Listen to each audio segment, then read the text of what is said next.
नमस्कार दोस्तों, स्वागत है आपका हमारे YouTube चैनल अरुण शिक्षा अकादमी में।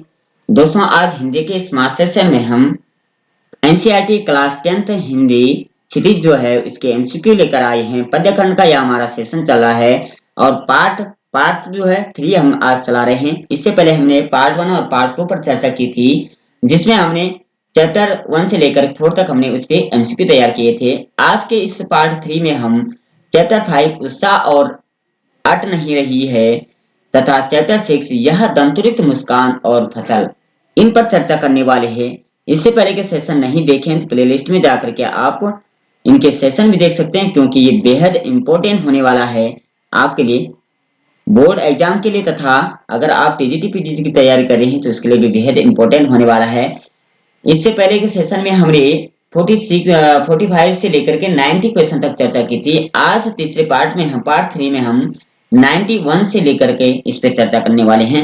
इसलिए चैनल पर बने रहें, बिना स्किप करें इसको देखिए, अपने दोस्तों के साथ शेयर करें तथा प्यारा सा कमेंट करते रहिए। आगे बढ़ते हैं।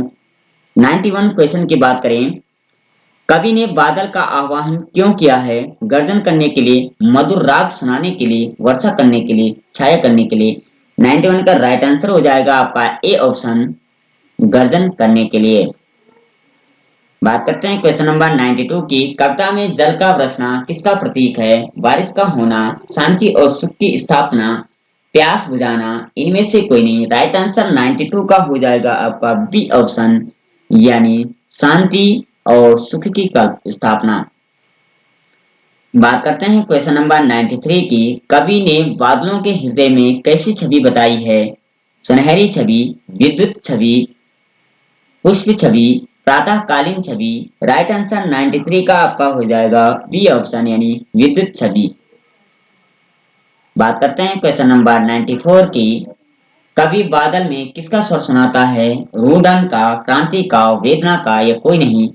94 का राइट आंसर हो जाएगा बी ऑप्शन, यानी क्रांति का।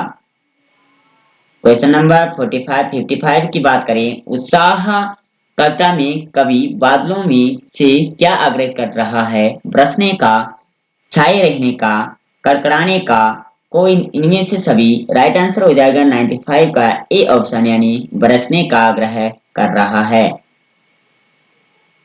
क्वेश्चन नंबर 96 की बात करें। कवि बादल की गर्जन के द्वारा क्या करना चाहता है? ए समाज में भय, बी समाज में उत्साह, सी समाज में आलस्य, या डी समाज में कायरता।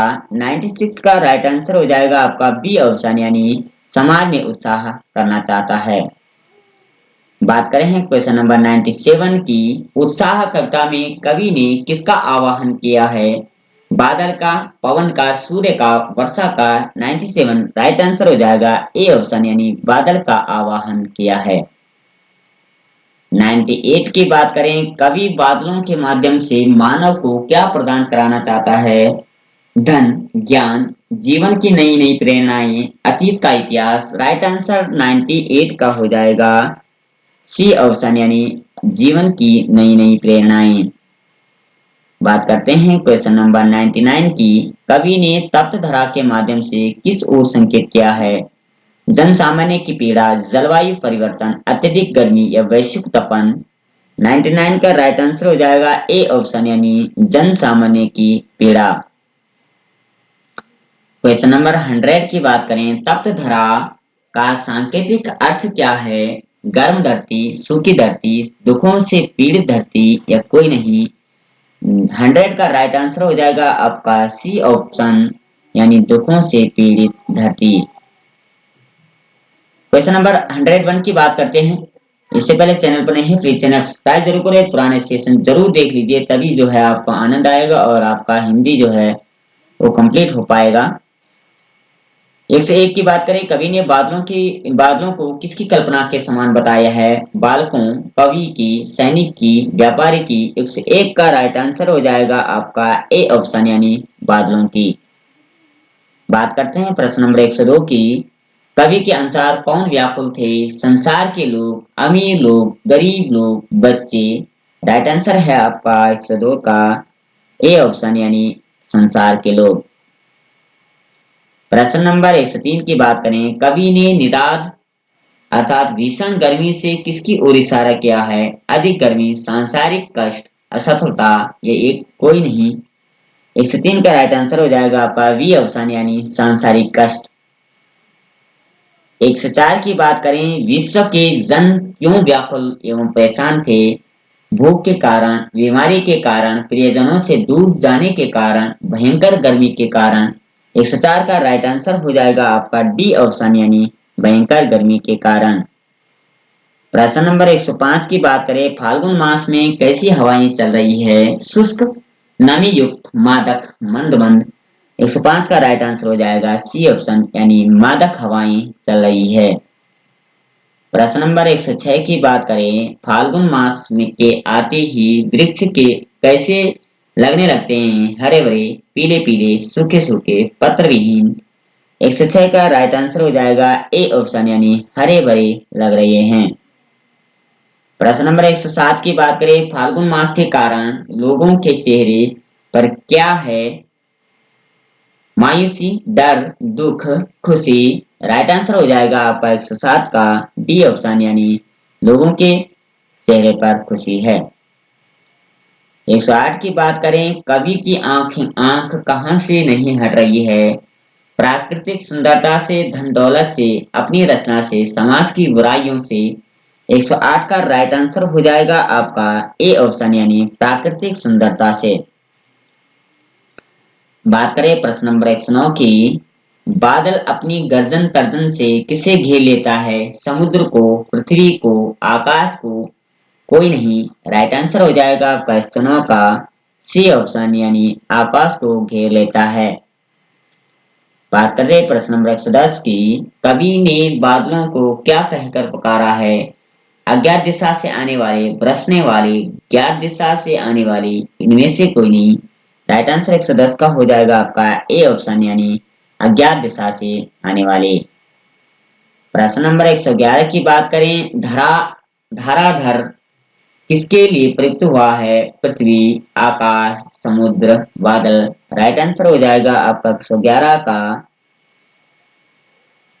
डी ऑप्शन यानी बादल के लिए।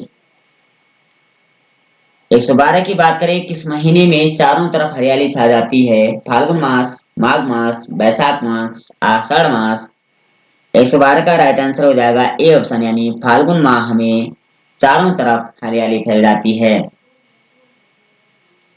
113 की बात करें, कवि के अनुसार क्या अट नहीं रही है? धूप, फागुन की प्राकृतिक छटा, प्रसन्नता, सुगंध।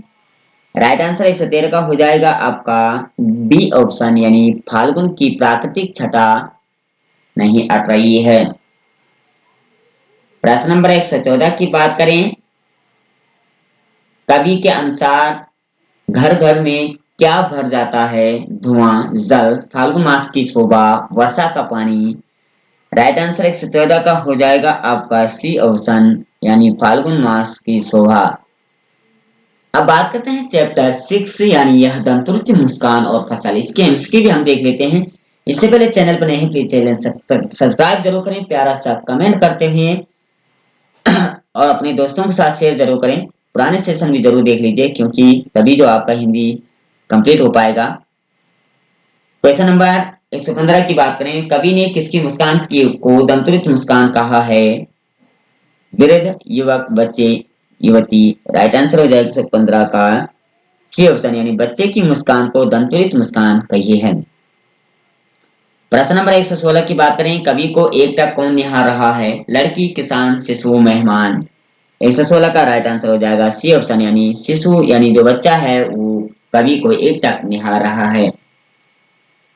प्रश्न नंबर 117 की बात करें, किसके प्राणों का स्पर्श पाकर कठिन पाषाण पिघल गया है? पाषाण का यहाँ पत्थर के लिए कहते हैं यानी पत्थर भी पिघल गया है। कवि के, माता के, बच्चे के, पिता के। 117 का राइट आंसर सी ऑप्शन यानी बच्चे के प्राणों का स्पर्श करते हुए पाषाण हृदय भी यानी पत्थर दिल भी पिघल गया है। बात करते हैं क्वेश्चन नंबर 118 की, एनिमेस देखना का अर्थ क्या होता है? रुक रुक कर देखना, कभी कभी देखना, लगातार देखना या कोई नहीं। राइट आंसर हो जाएगा आपका सी ऑप्शन यानी लगातार देखे रहना।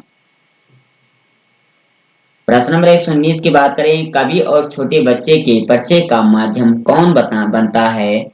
बच्चे की माँ, बच्चे की दादी, बच्चे की बहन, बच्चे का भाई। राइट आंसर है आपका 119 का ए ऑप्शन यानी बच्चे की माता। प्रश्न नंबर 120 की बात करें, बच्चे की दंतुरित मुस्कान किसमें भी जान डाल देगी? रोगी में, पक्षी में, कमजोर में, मृतक में। 120 का राइट आंसर हो जाएगा डी ऑप्शन यानी बच्चे की जो दंतुरित मुस्कान है उसको देख करके मृतक के अंदर भी प्राण आ जाएंगे। 121 की बात करें, कविता में झोपड़ी में कमल खिलने का क्या आशय है? झोपड़ी में फूल खिलना, पैसे कमाना, अमीर होना, गरीबी में आनंद आना।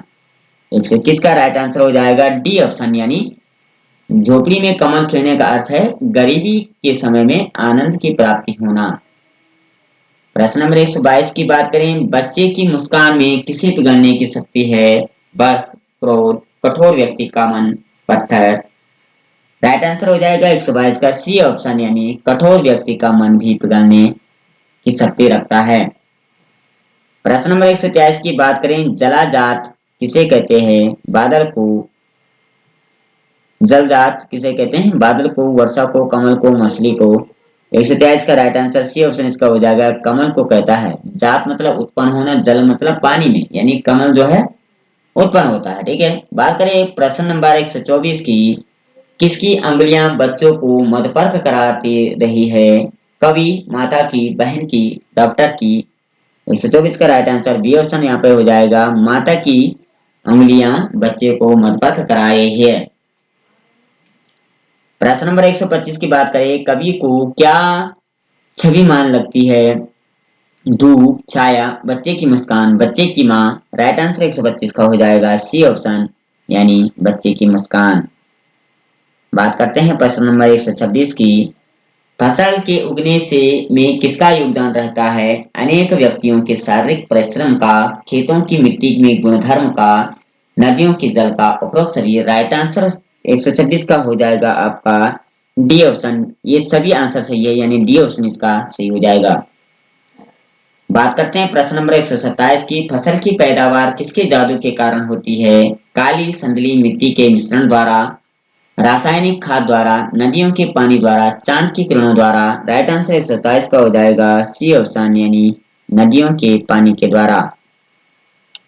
प्रश्न नंबर 128 की बात करें, पानी का जादू का अर्थ क्या है? पानी का प्रभाव, पानी पर जादू करना, जादू से पानी उत्पन्न करना, पानी द्वारा जादू करना। 128 का राइट आंसर हो जाएगा आपका ए ऑप्शन यानी पानी का प्रभाव।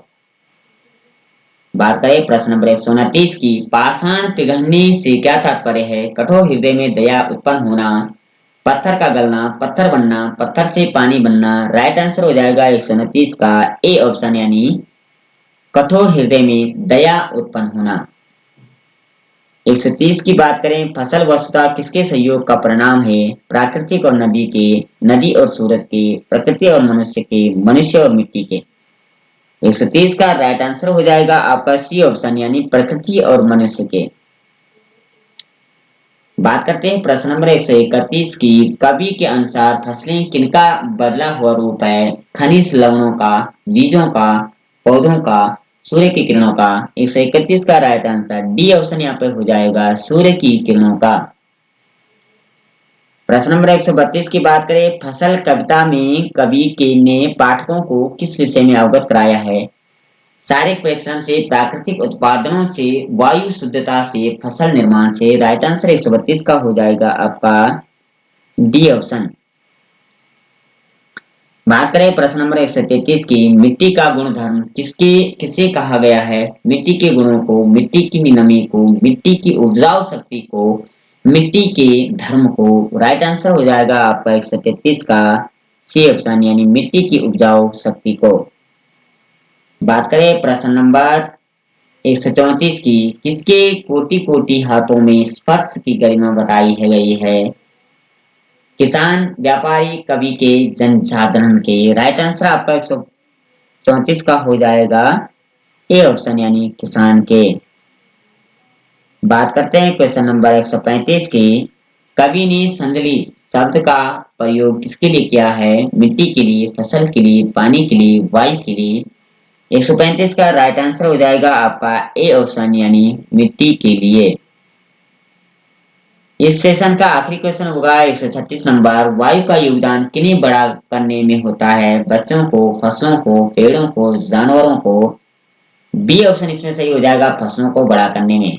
तो कुल मिलाकर के पार्ट 3 हमने 91 क्वेश्चन से लेकर के 136 क्वेश्चन पर इस पे चर्चा की। पार्ट 4 जो आएगा हमारा चैप्टर 7, 8 पर हम चर्चा करेंगे और 136 के आगे हम क्वेश्चन करेंगे। चैनल पर बने रहे और सब्सक्राइब जरूर करें, प्यारा सा कमेंट करते हुए अपने दोस्तों के साथ शेयर करते हुए। कल फिर मिलते हैं, तब तक के लिए जय श्री कृष्णा, राधे राधे।